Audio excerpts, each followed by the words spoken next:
It's time for Agriculture, presented by Turkana Farms in Germantown, New York, a small-scale producer of heritage breed livestock and a wide array of vegetables and berries on just over 39 acres. They also produce a full array of garden vegetables, many of them heirloom varieties raised naturally, as well as an assortment of berries, including raspberries, blackberries, gooseberries, black, red, and white currants, mulberries, and elderberries.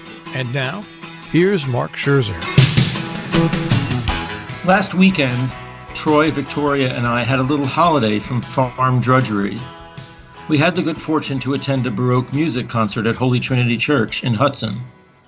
Musicians of the Four Nations Ensemble, with guest artists from afar, played lute, continuo, viola da gamba, harpsichord, and violins. The Amor Artis Chorus from New York City joined them with some amazing soloists. All gave what I'd have to say was a magnificent performance in an impressive space. I was transported.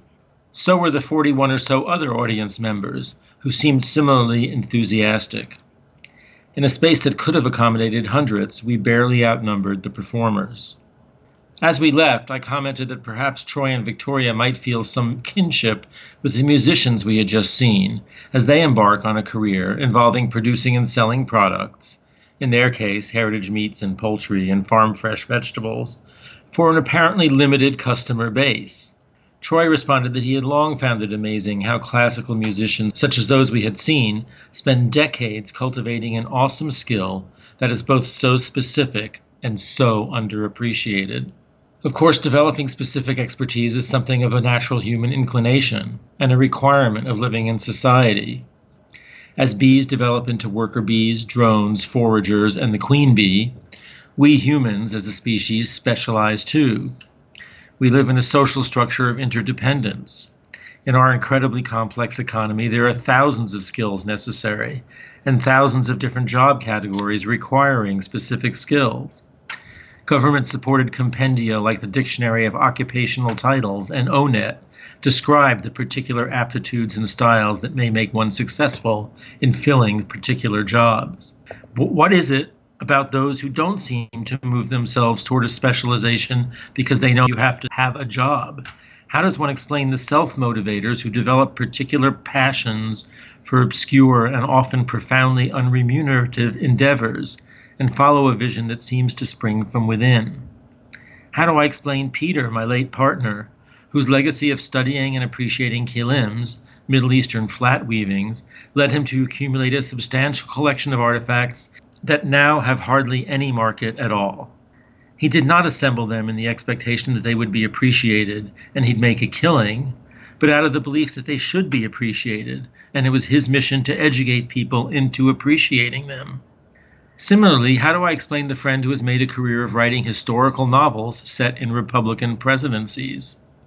It does not seem to me that he does so in the expectation that somehow books in that niche will sell better, if books at all still sell, but rather because of the genuine pleasure he takes in doing particular types of historical research and in bringing the ideas and ethia, that's the plural of ethos, folks, associated with those presidencies to life.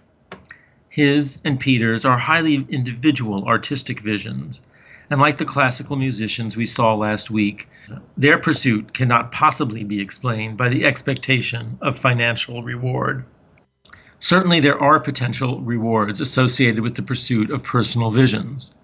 Critical acclaim, perhaps, or the sense of achievement when one has been particularly successful in realizing one's vision, or at the very least acknowledgement that you've accomplished something by somebody. This week, I learned that Peter's distinctly unremunerative passion for breeding American caracal sheep is being recognized.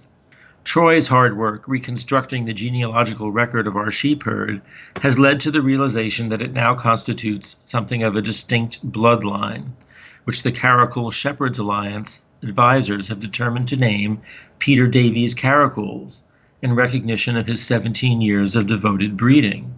Lambs born since Peter's death in this bloodline will be recognized as part of the Peter Davies Memorial Bloodline in the Caracal Shepherds Alliance Registry.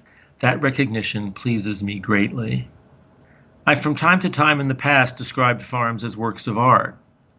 Farmers pursue particular visions. They sculpt the land and create landscapes. They orchestrate the interplay of all the species that comprise the cast of their farm's characters.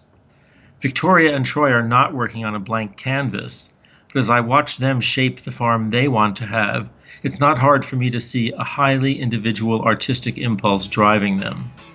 I'm not quite sure how they'll pursue their vision, ultimately, but I'm increasingly confident that it is a deeply impelled one and likely to be realized.